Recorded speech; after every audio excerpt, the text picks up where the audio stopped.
J'étais la vétérinaire en fuite, celle que le monde humain avait décidé de broyer.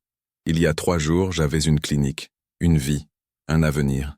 Aujourd'hui, le sang d'un loup gigantesque souillait mes mains, se mêlant à la neige immaculée des Alpes.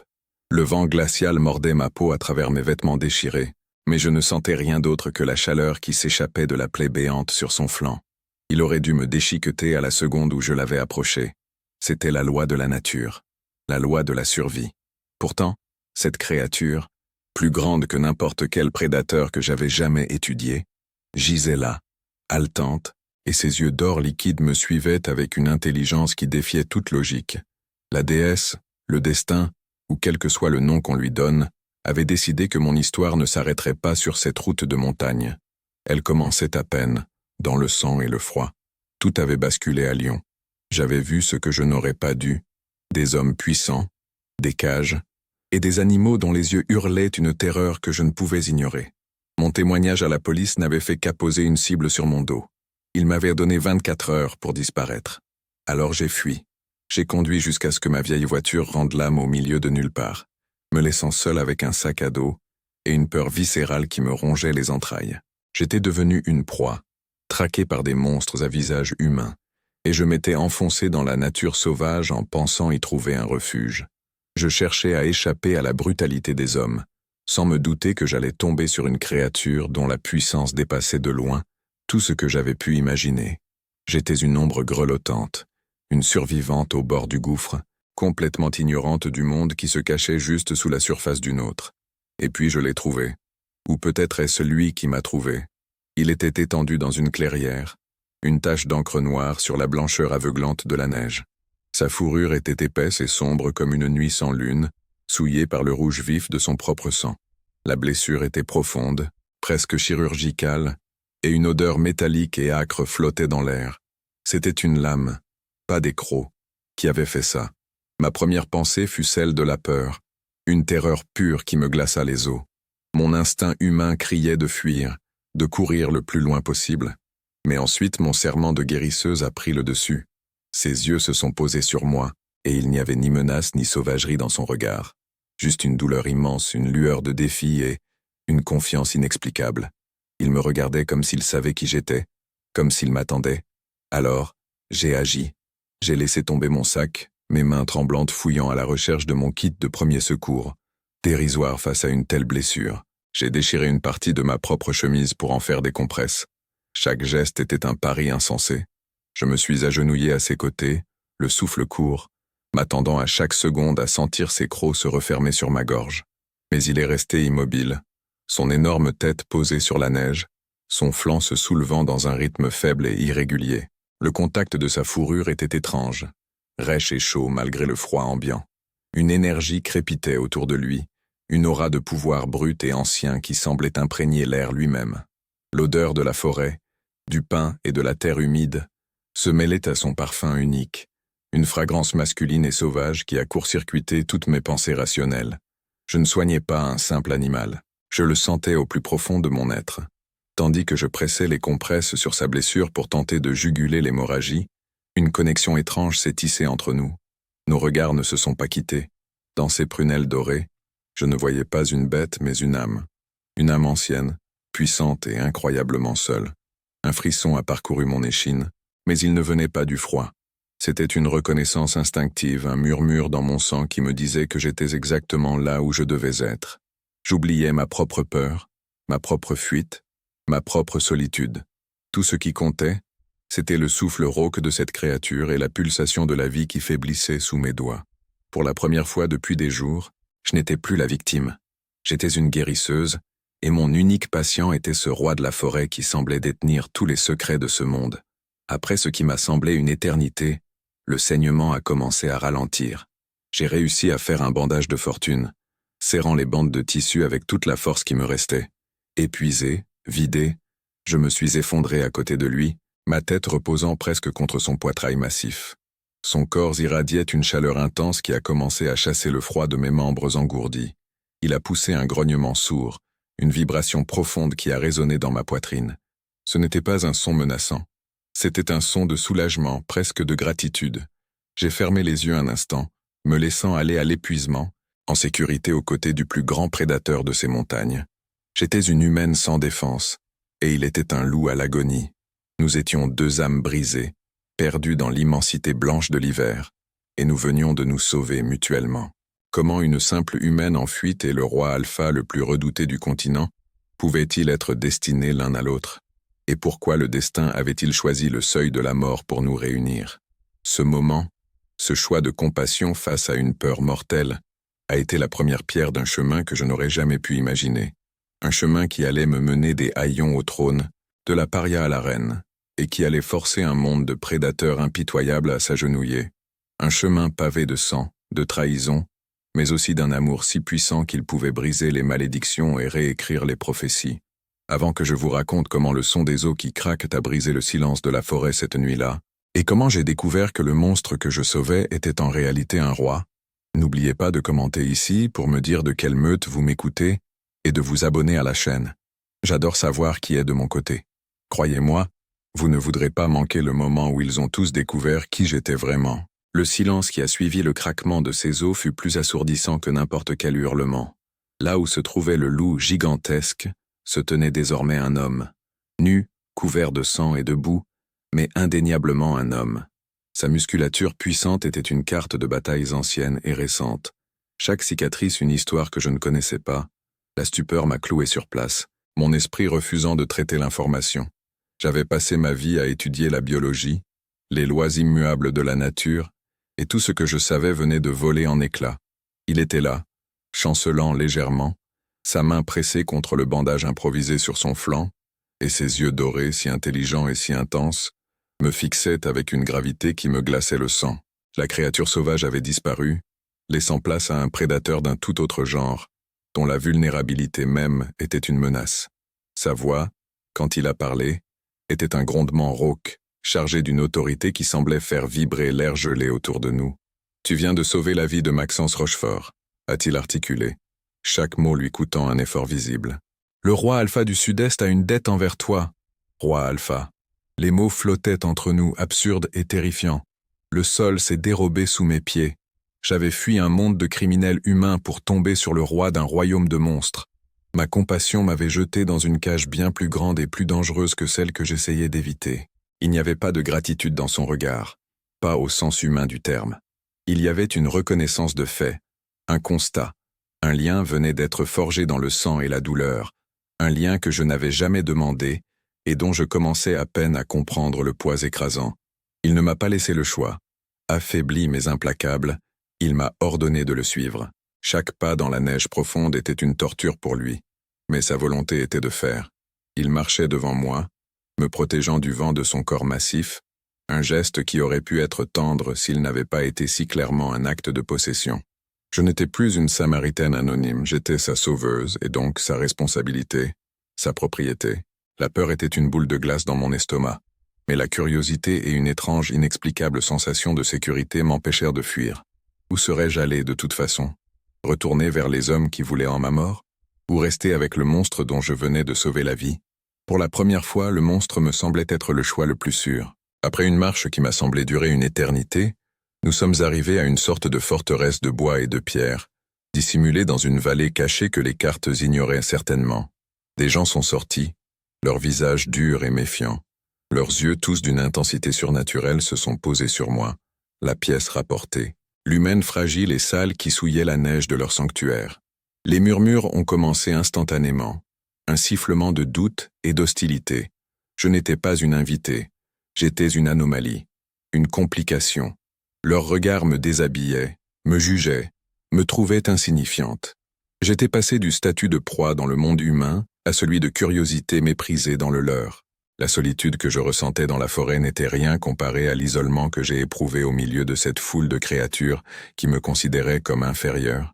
C'est là que l'odeur m'a frappé. Ce n'était plus seulement le parfum de Maxence, mais celui de toute sa meute. Une symphonie olfactive complexe et écrasante de forêt, de musc, de puissance et de vie. Chaque individu avait sa propre note, mais toutes se mêlaient autour de l'arôme dominant de leur alpha. Son parfum à lui, ce mélange entêtant de pain frais, de terre après la pluie et d'ozone avant un orage, était partout. Il imprégnait l'air, les murs, les gens. Et au lieu de me sentir agressé, Une partie de moi, une partie ancienne et instinctive que j'ignorais posséder, s'est sentie apaisée. Mon cerveau criait au danger, mais mon corps reconnaissait une sorte de port d'attache. C'était la sensation la plus déroutante et la plus terrifiante de toute ma vie. Maxence m'a installé dans une chambre simple mais confortable, avec une cheminée crépitante et des fourrures épaisses. C'était une cage dorée. Il a posté 2 gardes massifs devant ma porte, leurs bras croisés et leurs visages impassibles. Ses ordres étaient sans appel. Je devais rester là, je serais nourri, soigné, mais je ne devais aller nulle part. Il ne me protégeait pas du monde extérieur, il me protégeait de sa propre meute, et surtout, il s'assurait que je ne m'échappe pas. La dette qu'il avait envers moi n'était pas quelque chose qu'il comptait rembourser en me laissant partir. C'était un lien qu'il avait l'intention de garder sous son contrôle absolu. J'étais son problème, sa découverte, et il n'allait laisser personne d'autre y toucher. La possessivité irradiait de lui comme une chaleur palpable. Les jours suivants se sont écoulés dans un brouillard de confusion. Ma seule interaction significative était avec lui. Je continuais de soigner sa blessure, qui guérissait à une vitesse surnaturelle mais laissait une vilaine cicatrice. Nos séances de soins sont devenues un rituel intime et dangereux. Mes doigts, habitués à la fourrure des animaux, exploraient maintenant la peau tendue et brûlante d'un roi. Je sentais la tension de ses muscles sous mes paumes, la puissance contenue dans son corps, même au repos. Il ne parlait pas beaucoup, mais ses yeux dorés ne me quittaient jamais. Il observait chacun de mes gestes, analysant, mesurant. Et dans ces moments de silence, l'attraction entre nous grandissait, un courant sous-jacent, primal et inévitable. Une force magnétique qui me terrifiait et m'attirait à parts égales.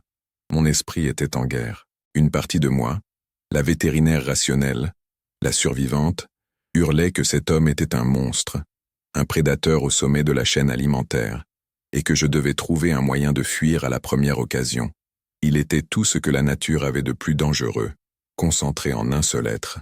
Mais une autre partie de moi, plus profonde, plus instinctive, s'apaisait en sa présence.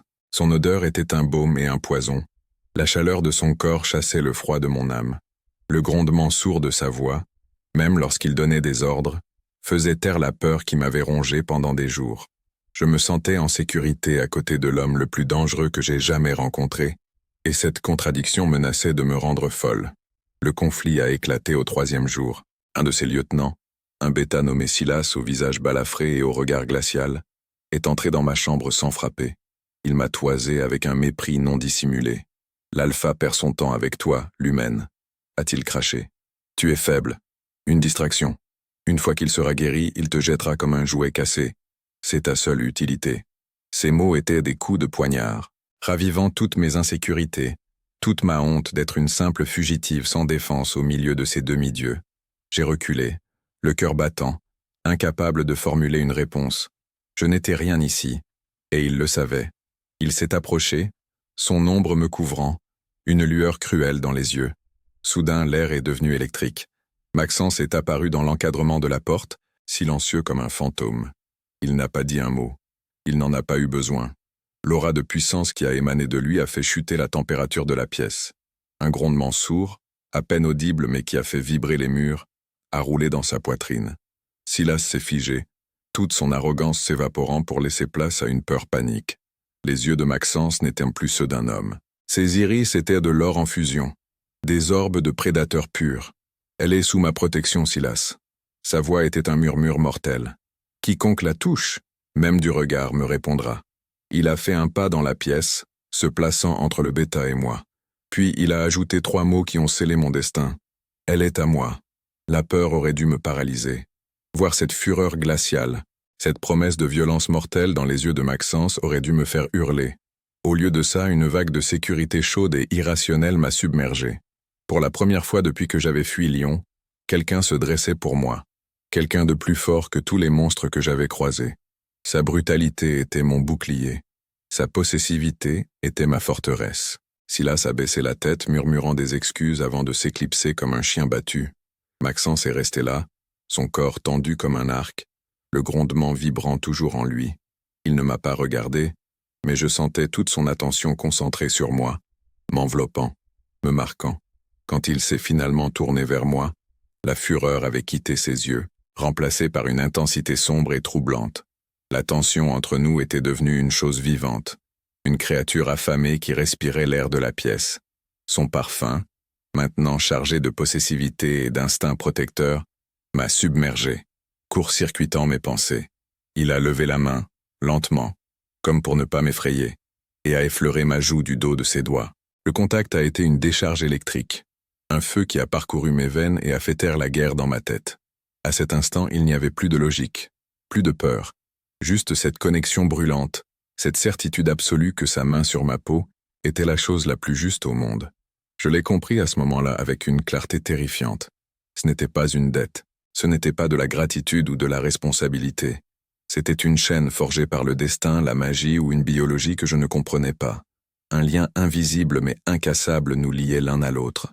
Il le sentait depuis le début, et maintenant, je le sentais aussi. J'étais une humaine en fuite, une paria dans mon propre monde, et j'étais devenu le point d'ancrage de l'âme du loup le plus puissant du continent. J'avais échappé à une prison pour tomber dans une prison faite de griffes, de crocs, et d'un désir si puissant qu'il menaçait de me dévorer tout entière. Et le plus effrayant, c'était qu'une partie de moi ne voulait plus jamais s'enfuir. La fragile tranquillité de ma captivité dorée fut brisée par une présence venimeuse. Une louve au pelage blond cendré et aux yeux verts comme du verre brisé se tenait devant moi. Son nom était Ambre, et la haine qu'elle me portait était une chose presque tangible, un poison flottant dans l'air. Elle était la fille d'un ancien conseiller, belle, puissante, et visiblement celle qui s'était imaginée devenir la Luna de Maxence. Je n'étais qu'un obstacle humain, une anomalie qu'il fallait éliminer. « Tu ne sens rien, n'est-ce pas ?» siffla-t-elle, son regard balayant ma silhouette avec dédain. « L'odeur du pouvoir, de la meute, de la lune. Tu es vide, une coquille. Il se lassera de son nouveau jouet bien assez vite. » Chaque mot était conçu pour blesser, pour me rappeler mon infériorité.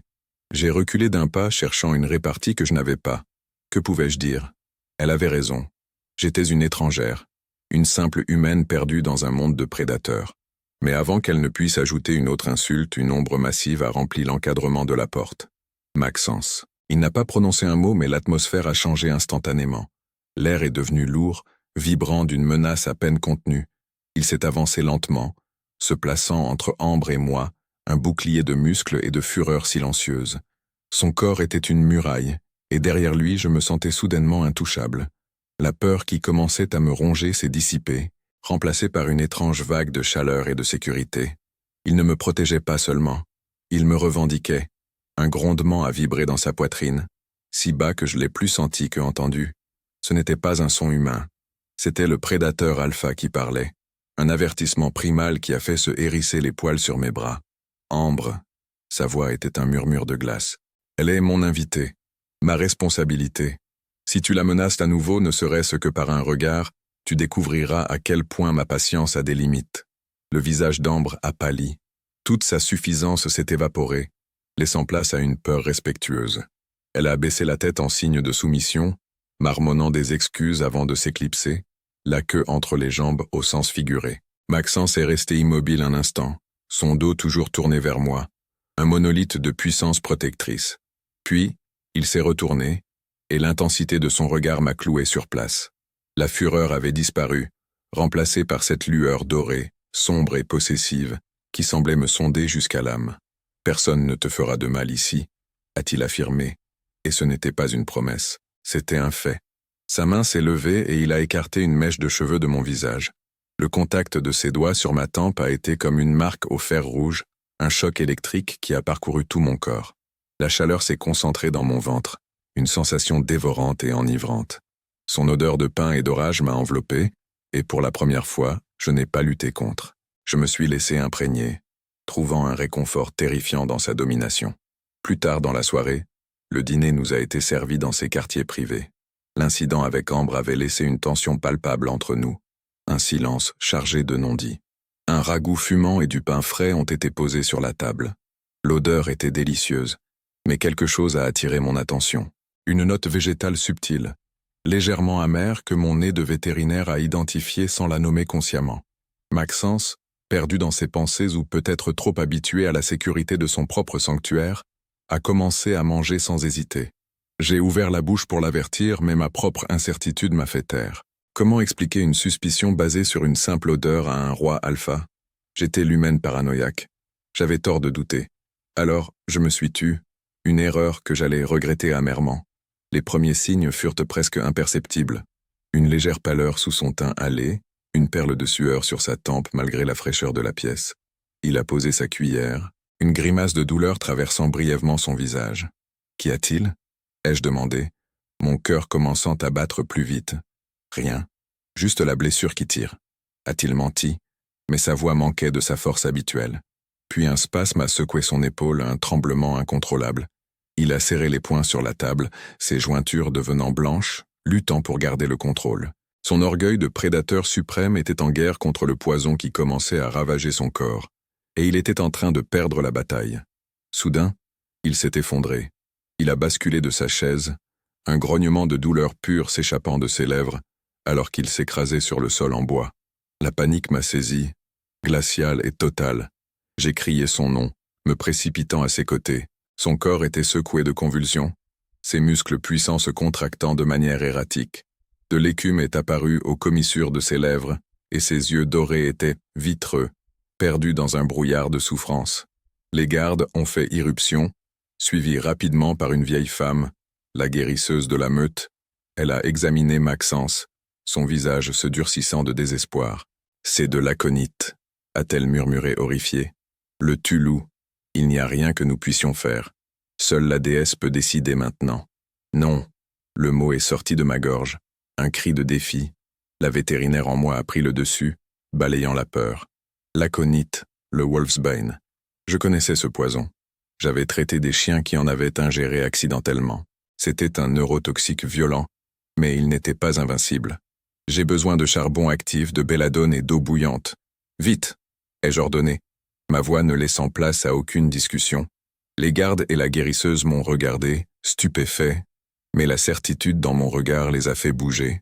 Pour la première fois depuis mon arrivée, je n'étais pas la fugitive, pas l'humaine faible.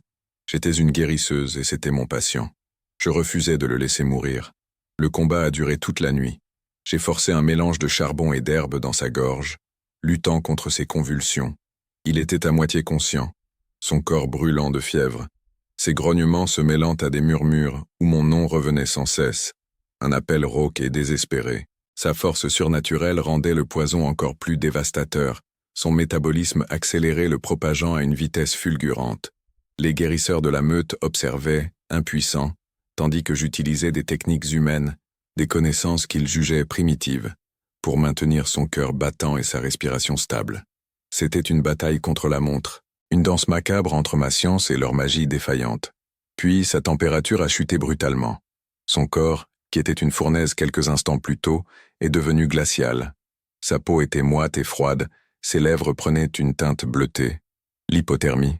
Son système luttait si fort contre le poison qu'il brûlait toutes ses réserves. Il a besoin de chaleur maintenant, ai-je crié. Les fourrures ne suffisaient pas. Ses dents claquaient, son corps massif tremblait violemment. Dans un état de semi-délire, son instinct de loup a pris le dessus. Il a tendu la main vers moi, ses doigts s'agrippant à mon bras avec une force surprenante. « Toi » a-t-il soufflé, ses yeux dorés me suppliant. « Reste » chaude. J'ai compris. Son corps ne réclamait pas une couverture. Il réclamait la chaleur d'un autre corps vivant. Il réclamait la mienne. Sans une seconde d'hésitation, j'ai ordonné aux gardes de le transporter sur son lit, une immense couche recouverte de peau de bête. J'ai enlevé mes chaussures et ma veste, et je me suis glissé sous les fourrures à ses côtés. Le froid qui émanait de lui était choquant, un froid de mort qui semblait vouloir me voler ma propre chaleur. Je me suis collé contre son dos, enroulant mes bras autour de son torse, pressant mon corps contre le sien. Il a poussé un soupir de soulagement, son corps se tournant instinctivement vers moi, cherchant refuge. Sa tête est venue se nicher dans le creux de mon cou, son souffle glacé sur ma peau. Je n'étais plus une médecin, j'étais une ancre, un foyer, la seule chose qui l'empêchait de sombrer. Enveloppé dans l'obscurité, serrant contre moi le corps tremblant du loup le plus puissant du continent, tout a changé. La peur avait disparu, remplacée par une férocité protectrice que je ne me connaissais pas. Ma compassion s'était transformée en une fureur froide contre ceux qui avaient osé lui faire ça. Son parfum, même altéré par la maladie, était un baume pour mon âme. Je sentais le battement erratique de son cœur contre ma poitrine, le frémissement de ses muscles sous ma paume. Il n'était plus le roi Alpha, le prédateur intimidant. Il était Maxence, vulnérable, mien, mien à protéger, mien à sauver. Et dans cette étreinte désespérée, j'ai senti le lien entre nous se solidifier, passant d'une attraction magnétique à une chaîne d'acier forgée dans le feu de la survie. Aux premières lueurs de l'aube, la crise est passée, les tremblements ont cessé, la chaleur a commencé à revenir lentement dans son corps, une chaleur saine et puissante. Son souffle est devenu plus profond, plus régulier. Il s'est enfoncé dans un sommeil réparateur, mais son étreinte ne s'est pas relâchée. Au contraire, son bras s'est resserré autour de ma taille, me tirant encore plus près, son corps massif se moulant au mien comme s'ils avaient été faits pour s'emboîter. J'étais épuisé, mais je n'osais pas bouger. J'étais son ancre, sa source de vie, et j'allais le rester jusqu'à ce qu'il soit hors de danger. J'avais fui les monstres, et j'étais en train de donner ma propre vie pour en sauver un. Et pour la première fois, ce choix me paraissait être le plus juste du monde. Quand il a finalement ouvert les yeux, le soleil était haut dans le ciel. Ses prunelles dorées étaient claires, débarrassées du brouillard de la douleur. Elles se sont posées sur moi et j'ai vu un univers d'émotions s'y bousculer. La confusion, la gratitude, la prise de conscience, et quelque chose de plus profond, de plus brut. Une possessivité qui n'avait plus rien à voir avec une dette, mais tout à voir avec une revendication d'âme à âme. « Léa » a-t-il murmuré, sa voix encore rauque. Il n'a rien dit de plus, mais il n'en avait pas besoin. Dans le silence de cette chambre, enlacée au milieu des fourrures, nous savions tous les deux que quelque chose d'irréversible s'était produit. Je l'avais sauvé de la mort, et ce faisant, j'avais scellé nos deux destins pour l'éternité. La fugitive humaine était devenue le cœur battant de la forteresse du roi Alpha. Les quelques jours qui suivirent la nuit du poison furent un baume fragile sur une plaie encore ouverte. La dynamique entre Maxence et moi avait changé de manière irréversible. Il n'y avait plus de dette, plus de simple protection. Il y avait une intimité brute, une connexion qui se passait de mots. Sa main trouvait toujours la mienne, ses doigts s'enlaçant aux miens, avec une possessivité naturelle qui faisait taire les murmures autour de nous. La nuit, il ne me laissait plus dormir seul, prétendant que ma présence l'aidait à guérir complètement. Mais nous savions tous les deux que c'était plus profond que cela. Son corps était une forteresse chaude et vivante à mes côtés, son souffle régulier dans mes cheveux, le seul son qui parvenait à apaiser le chaos dans mon esprit. La meute me regardait différemment, non plus avec un mépris ouvert, mais avec un mélange de crainte et de suspicion. J'étais devenue la guérisseuse de l'Alpha, la femme humaine qu'il avait arrachée 2 fois aux griffes de la mort.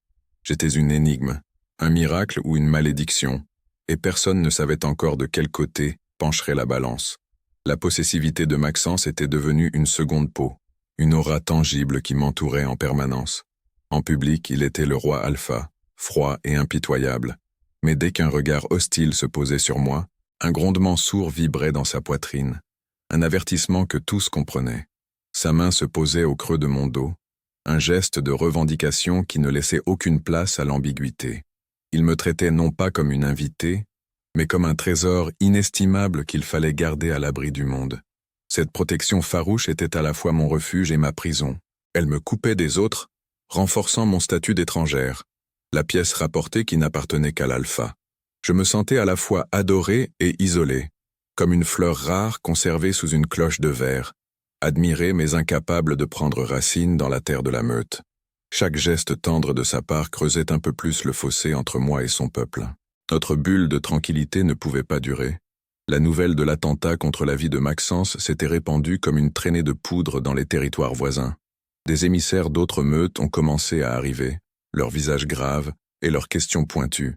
Ils voulaient avoir leur roi, s'assurer de sa force, évaluer la stabilité de son règne. La forteresse, qui avait été mon sanctuaire, est devenue une arène politique où chaque mot, chaque regard était pesé. Je suis resté confiné dans les quartiers de Maxence, caché comme un secret honteux. Il disait que c'était pour ma sécurité, mais je savais que c'était aussi pour éviter de montrer sa faiblesse, la femme humaine qui occupait désormais le centre de son univers. La pression montait, et je sentais le poids des responsabilités de son royaume s'abattre sur nos épaules, menaçant d'écraser notre lien naissant.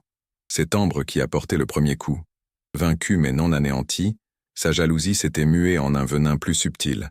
Elle ne m'affrontait plus directement, mais ses murmures empoisonnés se propageaient dans les couloirs comme une maladie. Elle parlait de moi comme de la sorcière humaine. celle qui avait utilisé des arts sombres pour ensorceler leur alpha et le rendre faible, dépendant. Elle insinuait que ma science médicale n'était qu'une façade pour des rituels impurs, que j'avais lié son âme à la mienne contre sa volonté. Ces mensonges trouvaient un écho favorable auprès de ceux qui se méfiaient déjà de moi, ceux qui voyaient en ma présence une rupture avec la tradition, une souillure dans la pureté de leur lignée. Ambre ne cherchait plus à me chasser, elle cherchait à me détruire de l'intérieur, en me transformant en monstre aux yeux de la seule communauté que je pouvais espérer appeler mienne. Puis, le vrai serpent est sorti de sa cachette. Damien Varlier, l'alpha de la meute du Nord, celui qui avait orchestré l'embuscade et fourni la lame empoisonnée. Il est arrivé à la forteresse non pas en ennemi, mais en allié inquiet, le visage empreint d'une fausse compassion. Il a demandé une audience avec les anciens, exprimant ses profondes préoccupations pour la santé et le jugement de Maxence. Il a utilisé les rumeurs lancées par Ambre comme des munitions, les présentant comme des faits avérés. Un alpha qui se laisse presque tuer, puis qui tombe sous le charme d'une simple humaine au point de la garder à ses côtés. Il est devenu instable, une menace pour nous tous, a-t-il déclaré, sa voix résonnant d'une autorité calculée. Il ne s'attaquait pas à la force physique de Maxence, mais à sa santé mentale, à sa capacité à diriger. Et son arme principale, c'était moi. Les mots sauvageonne, défaut, traîtresse à votre sang ont commencé à être prononcés dans les cercles des anciens. Damien a habilement dépeint mon histoire comme celle d'une fugitive, une paria du monde humain, suggérant que je portais en moi une corruption qui contaminait maintenant leur roi. Il a transformé mon acte de guérison en un acte de subversion. Chaque détail de ma vie passée, qu'il ne pouvait connaître que par des espions, était tordu pour me présenter sous le jour le plus sombre. J'étais la femme qui avait fui la justice humaine, une criminelle qui avait trouvé refuge en séduisant un roi vulnérable. La vérité de ma situation, ma fuite pour échapper à des monstres, était complètement effacée, remplacée par un récit de manipulation et de trahison. J'étais devenu le bouc émissaire parfait, la cause de tous les maux qui frappèrent la meute. La pression est devenue insupportable. Je voyais le doute dans les yeux de certains gardes, la méfiance ouverte chez les membres les plus conservateurs de la meute. Maxence passait ses journées en réunion tendue, défendant son honneur et, par extension, le mien. Le soir, il revenait, le visage dur comme la pierre, l'odeur de la frustration et de la colère s'accrochant à lui. Il me serrait dans ses bras comme si je pouvais lui être arraché d'une seconde à l'autre. Mais même dans son étreinte, je sentais le poids de son fardeau. J'étais la fissure dans son armure, le point faible que ses ennemis exploitaient sans pitié. L'amour et la sécurité que je trouvais à ses côtés étaient empoisonnés par la culpabilité. Je l'affaiblissais. Ma simple existence mettait en péril tout ce qu'il avait construit. Un soir, alors qu'il fixait le feu, le visage ravagé par l'inquiétude, je n'ai plus pu le supporter. « Laisse-moi partir, Maxence », ai-je murmuré, la voix brisée. « Je suis un poison pour toi. Laisse-moi retourner dans mon monde. Dis-leur que tu m'as chassé. Ils te laisseront tranquille. » Il s'est tourné vers moi, et pour la première fois, j'ai vu une lueur de peur pure dans ses yeux dorés. Il m'a attrapé par les épaules, sa poigne presque douloureuse. « Jamais », a-t-il grondé, sa voix un mélange de fureur et de panique. « Tu ne comprends pas, Léa. Te laisser partir serait comme m'arracher le cœur. Tu es à moi, tu restes. Nous les affronterons ensemble. » Son refus était absolu, mais il n'a fait que renforcer ma conviction. Pour le sauver, je devais peut-être le trahir en le fuyant. Mon dilemme intérieur est devenu une torture. Rester signifiait le voir s'épuiser dans des batailles politiques sans fin, risquant de perdre sa meute à cause de moi. Partir signifiait l'abandonner, lui infliger une douleur que je ne pouvais même pas imaginer, et retourner à une vie de peur et de solitude, chassé par des monstres humains. J'étais prise au piège entre deux impossibilités. Chaque regard de Maxence, chaque contact était à la fois un bonheur et un rappel de la destruction que j'apportais. Je me sentais comme une bombe à retardement placée au cœur de son royaume, et le tic-tac de l'horloge devenait de plus en plus fort. Les murs de la forteresse, qui m'avaient semblé être un refuge, se refermaient sur moi comme ceux d'une tombe. La situation a atteint son paroxysme lorsque Damien Varlier a joué sa carte maîtresse. Invoquant une loi ancestrale, il a officiellement demandé la convocation d'un jugement de compétence devant le Conseil des Alphas du Sud-Est. Ce n'était pas un procès pour un crime, mais une évaluation publique de la capacité de Maxence à régner. Le motif officiel, sa gestion de la menace extérieure et son jugement altéré par une influence extérieure. L'influence, c'était moi. Le procès était un piège parfaitement conçu. Si Maxence refusait, il serait considéré comme un tyran craignant le jugement de ses pairs. S'il acceptait, il me jetterait en pâture au loup, faisant de moi la pièce centrale d'un procès politique visant à le destituer. Il n'y avait pas de bonne issue. Maxence a accepté. Son orgueil et son honneur de roi ne lui laissaient pas le choix. La date du jugement a été fixée à la prochaine pleine lune, dans 3 jours. La forteresse est entrée dans une frénésie de préparatifs. Mais ce n'était pas l'excitation d'une fête ou la tension d'une bataille. C'était l'atmosphère lourde et silencieuse d'une veillée funèbre. Les guerriers aiguisaient leurs lames, non pas pour combattre un ennemi, mais pour assister à l'exécution politique de leur chef. Les femmes préparaient la grande salle non pas pour un banquet, mais pour une cour de justice. Et moi, j'étais au centre de cette tempête silencieuse, l'agneau sacrificiel dont le sort déterminerait celui du lion. Pendant ces 3 jours, je me suis senti plus seul que jamais. Les membres de la meute m'évitaient, leur regard un mélange de pitié et de ressentiment. J'étais la cause de cette humiliation, la raison pour laquelle leur alpha tout-puissant devait se soumettre à un tel cirque. Ambre paradait avec une suffisance à peine voilée, savourant sa victoire imminente.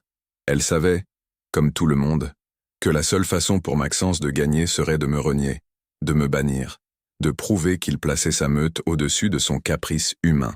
La pression sur lui était immense et je redoutais le moment où il devrait faire un choix impossible entre son devoir et son cœur.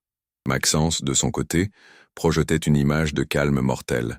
Il passait ses journées avec ses conseillers les plus fidèles, préparant sa défense. Mais la nuit, dans l'intimité de notre chambre, je sentais sa tension, la fureur qui bouillonnait juste sous la surface.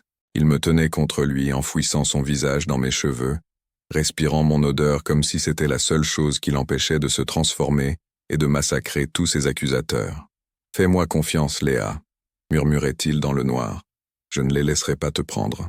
Jamais. » Ces mots étaient un vœu, une promesse de guerre, mais dans mon cœur, la peur avait déjà commencé à chuchoter qu'il n'y a pas de victoire possible lorsque l'amour lui-même est l'arme utilisée pour vous détruire. Le soir du jugement est arrivé, froid et clair, sous la lumière impitoyable de la pleine lune qui inondait la grande salle par les hautes fenêtres. La salle était bondée. Les alphas des meutes voisines siégeaient sur une estrade, leurs visages des masques de pierre. Damien Varlier était au centre, l'air grave et solennel du juge et du bourreau. La meute de Maxence était massée sur les côtés, une mer de visages anxieux et hostiles. J'ai marché aux côtés de Maxence, sa main fermement agrippée à la mienne. Chaque pas sur le sol de pierre résonnait comme un coup de marteau sur un cercueil. Tous les regards étaient tournés vers moi, me disséquant, me jugeant, me condamnant avant même que le premier mot ne soit prononcé. J'étais la sorcière au bûcher, et la seule question qui restait était de savoir si mon roi brûlerait avec moi. Damien Varlier se leva, son ombre s'étirant comme une tache de venin sur le sol en pierre. Sa voix, mielleuse et fausse, résonna dans le silence tendu de la grande salle. Nous avons entendu les faits. Un roi alpha, autrefois le plus redoutable d'entre nous, affaibli par une embuscade, certes, mais surtout par le poison plus subtil qui a suivi. Une humaine. Une fugitive sans nom, sans sang, sans loup. Elle l'a ensorcelé avec ses remèdes étranges, le rendant dépendant, le coupant de ses instincts. Regardez-le. Il la protège comme si elle était une luna de sang pur, alors qu'elle n'est qu'une faiblesse, une porte ouverte à nos ennemis. Chaque mot était un coup de marteau, me clouant au pilori de la honte.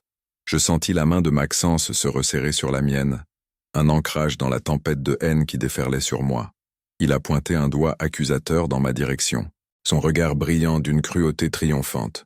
Je demande, selon les lois anciennes, que cette souillure soit purgée, que l'humaine soit bannie, que notre roi soit libéré de son emprise. C'est la seule façon pour lui de prouver qu'il place encore sa meute et son devoir au-dessus de son attachement. Ambre, dans l'assemblée, hocha la tête avec une satisfaction venimeuse, ses yeux verts brillants de plaisir. Les autres alphas sur l'estrade murmuraient entre eux, leurs visages graves. Le piège était parfait. Pour sauver son trône, Maxence devait me sacrifier. Pour me sauver, il devait tout perdre. Le poids de son choix imminent m'écrasa la poitrine, me volant le souffle. J'étais prête à lui murmurer de me laisser partir, de me jeter au loup pour qu'il puisse survivre. Mais Maxence ne m'a pas regardé. Il a lâché ma main, a fait un pas en avant, et son regard doré a balayé l'assemblée avec un mépris glacial qui a fait taire tous les murmures. « Vous parlez de faiblesse, Varlier ?» Sa voix n'était pas un cri, mais un grondement bas et mortel qui vibrait dans les os de chaque personne présente. La faiblesse, c'est de laisser un homme pour mort dans la neige après l'avoir poignardé dans le dos avec une lame empoisonnée.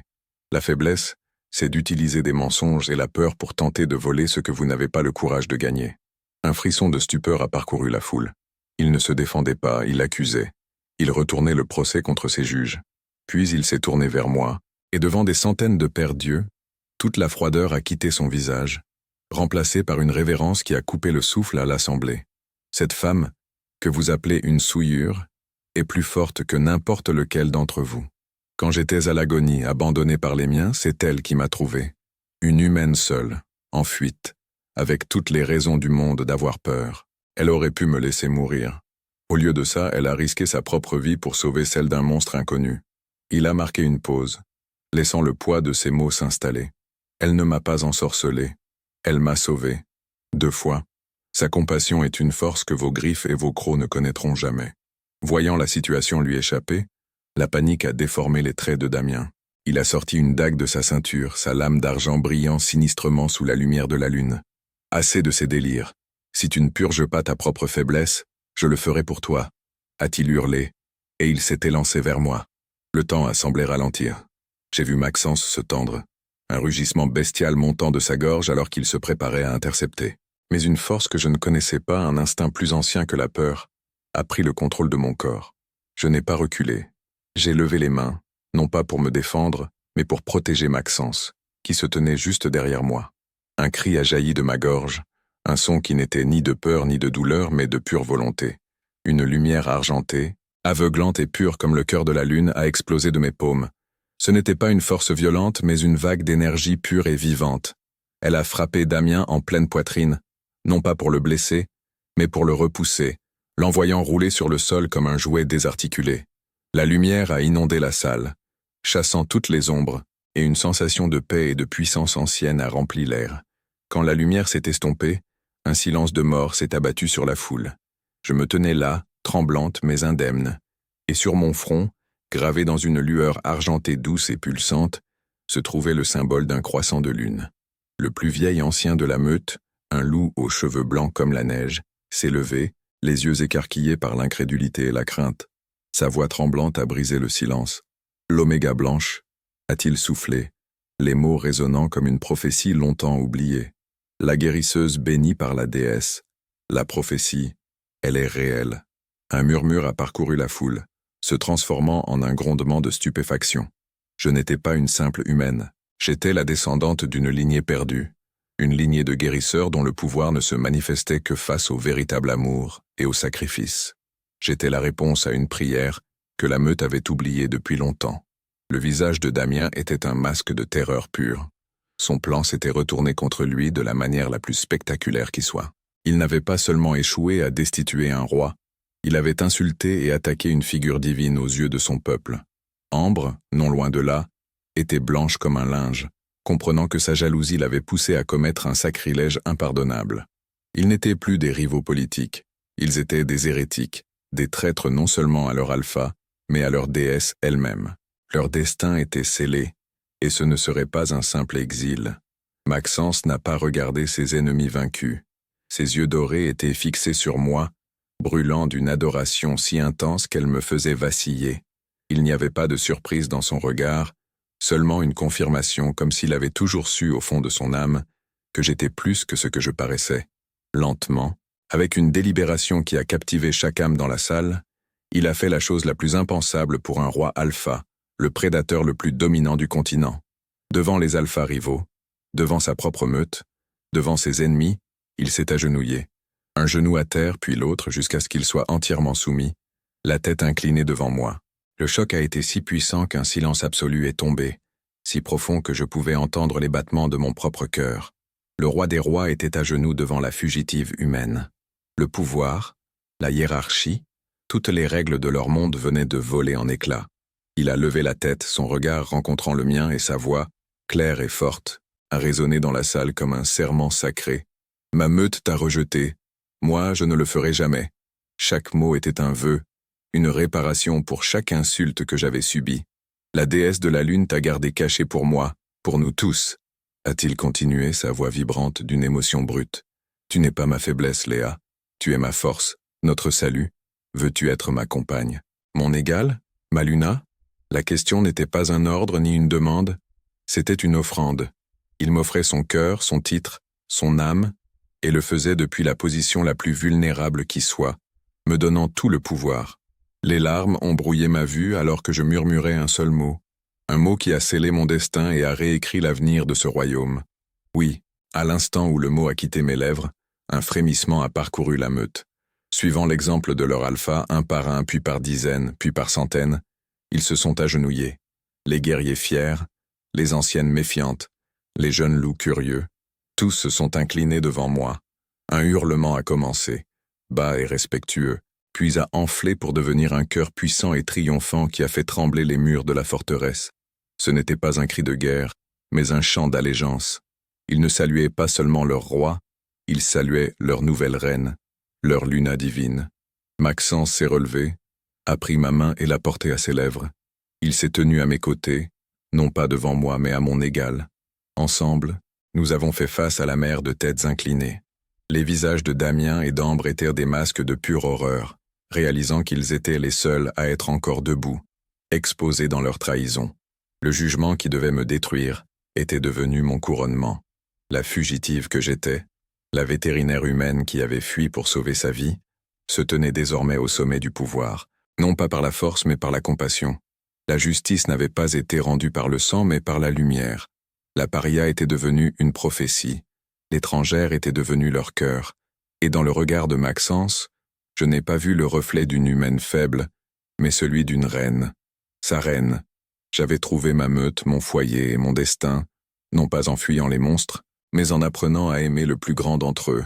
La peur avait laissé place à une certitude absolue. Ma place était ici, à ses côtés, pour toujours. La lumière de mon pouvoir s'était à peine estompée, que la nouvelle réalité s'abattait sur la salle avec le poids d'une avalanche. Maxence se releva non plus comme un accusé, mais comme un roi dont le jugement était final et absolu. Son regard ne quitta pas Damien et Ambre, restés figés au milieu de la marée de têtes inclinées, exposées dans leur trahison. Sa voix, quand il parla, n'était plus un grondement de fureur, mais le tranchant glacial d'une lame d'exécution. Damien Varlier, Ambre de la lignée des cendres, commença-t-il, chaque syllabe pesant une tonne. Vous n'avez pas seulement attenté à ma vie, vous avez levé la main sur celle que la déesse elle-même nous a envoyée. Pour ce sacrilège, la mort serait une clémence que vous ne méritez pas. Vous serez dépouillés de vos rangs, de vos noms, de votre meute. À l'aube, vous quitterez ces terres comme des parias, des renégats. Que chaque loup sache que votre odeur est celle de la trahison et que votre chasse est désormais permise. Vous ne trouverez ni refuge ni pitié. C'est mon jugement. L'exécution de la sentence fut immédiate et brutale. Les gardes, dont les visages affichaient une loyauté renouvelée et féroce, se saisirent des deux traîtres. Damien se débattit, hurlant des menaces vides, son arrogance d'alpha se brisant contre le mur de silence de ses anciens frères d'armes. Ambre, elle, s'effondra en sanglots, suppliant un pardon qui ne viendrait jamais.